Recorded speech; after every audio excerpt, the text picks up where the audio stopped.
নমস্কাৰ বন্ধু বান্ধৱীসকল সদায় আনাদৰে আজিও আপোনালোকৰ বাবে আসাম ডাইৰেক্ট ৰিক্ৰুটমেণ্টৰ ড্ৰাইভাৰ আৰু আসাম হেল্থ সাৰ্ভিসৰ অতি দৰকাৰী কেইটামান সাধাৰণ জ্ঞানৰ প্ৰশ্নোত্তৰ লৈ আনিছোঁ আশা কৰোঁ আপোনালোক তাৰ পৰা উপকৃত হ'ব যদি ভিডিঅটো ভাল লাগে প্লিজ মোৰ চেনেলটো সাবস্ক্ৰাইব কৰি আপোনালোকৰ বন্ধুবৰ্গৰ মাজলৈ শ্বেয়াৰ কৰি দিব বলক তেনেহলে ভিডিঅটো আৰম্ভ কৰোঁ প্ৰশ্ন 1 বিনা লাইসেন্সত গাড়ী চলালে কোনটো ধাৰাৰ মতে অপৰাধ বুলি গণ্য কৰা হয় ধাৰা 188 ধাৰা 181 ধাৰা 183 ধাৰা 194 শুদ্ধ উত্তৰটো হ'ল ধাৰা 181 প্ৰশ্ন 2 নতুন যান-বাহন আইন মতে বাহনত অতিৰিক্ত বোজা থাকিলে কিমান টকা জৰিমনা হ'ব পাৰে 2000 টকা জৰিমনা 10000 টকা জৰিমনা 20000 টকা জৰিমনা বা 25000 টকা জৰিমনা হ'ব পাৰে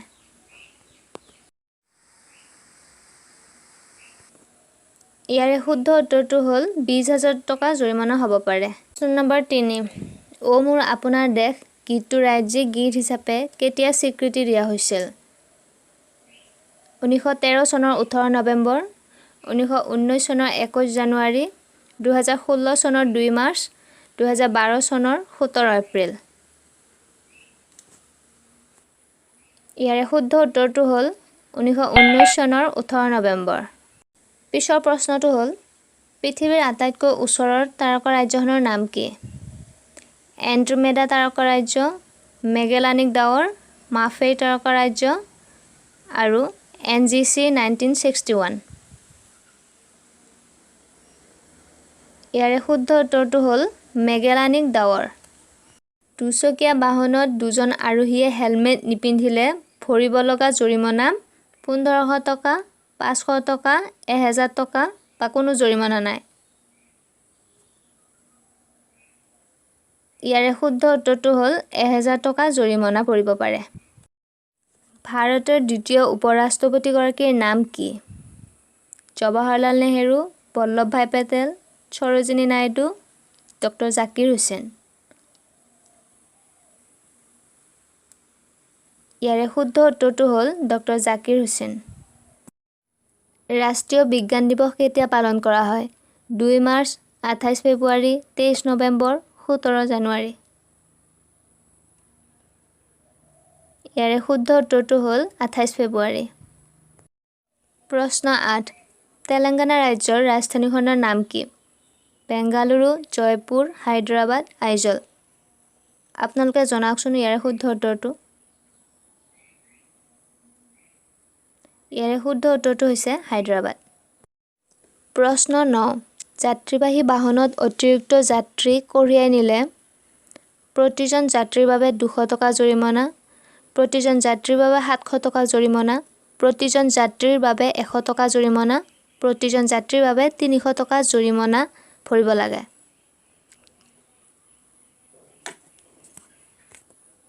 ইয়াৰে শুদ্ধ উত্তৰটো হৈছে অপচন নম্বৰ 1 প্ৰতিজন যাত্ৰীৰ বাবে 200 টকা জৰিমনা ৰাইডাৰ কাপ কোনবিধ খেলৰ লগত জড়িত হকি বেডমিণ্টন ক্ৰিকেট গল্ফ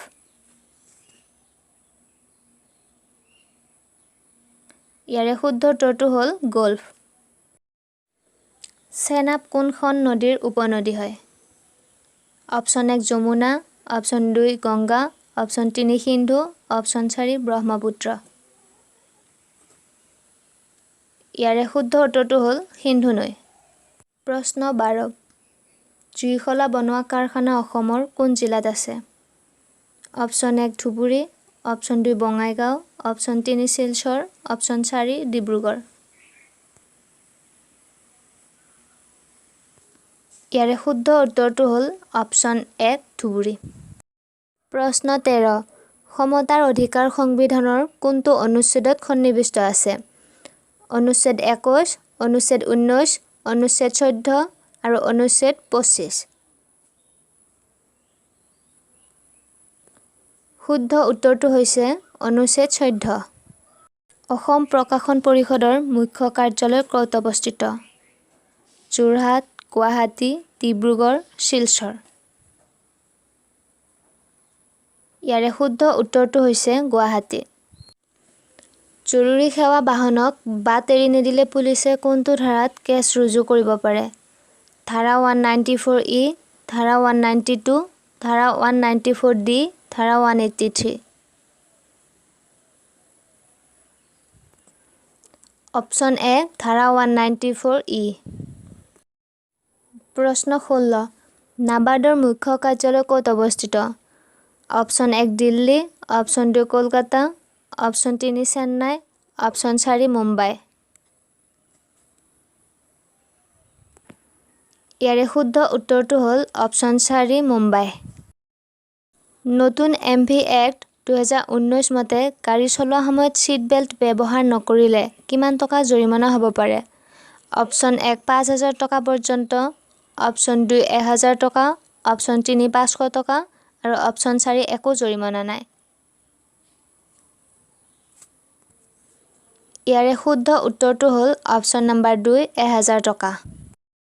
প্ৰশ্ন 18। প্ৰথম অসমীয়া মহিলা পাইলট গৰাকী কোন আছিল? অপশ্যন 1 আশাপূৰ্ণা দেৱী, বাসন্তী পাল, ধীৰা চলিহা, য়ামিন হাজৰিকা। ইয়াৰে শুদ্ধ উত্তৰটো হ'ল ধীৰা চলিহা। অত্যধিক গতিত গাড়ী চলালে কোনটো ধাৰাৰ অধীনত অপৰাধ বুলি গণ্য কৰা হয়? অপশ্যন 1 ধাৰা 183, ধাৰা 192, ধাৰা 195D, ধাৰা 192। শুদ্ধ উত্তৰটো হ'ল অপশ্যন 1 ধাৰা 183। প্ৰশ্ন 20। অসমৰ সৰ্বনিম্ন সাক্ষৰতাৰ হাৰ কোনখন জিলাত সৰ্বনিম্ন? Option 1 Barpeta, option 2 Dhubri, option 3 Jorhat, option 4 Silchar. ইয়াৰে শুদ্ধ উত্তৰটো হ'ল অপশ্যন 2 ধুবুৰী।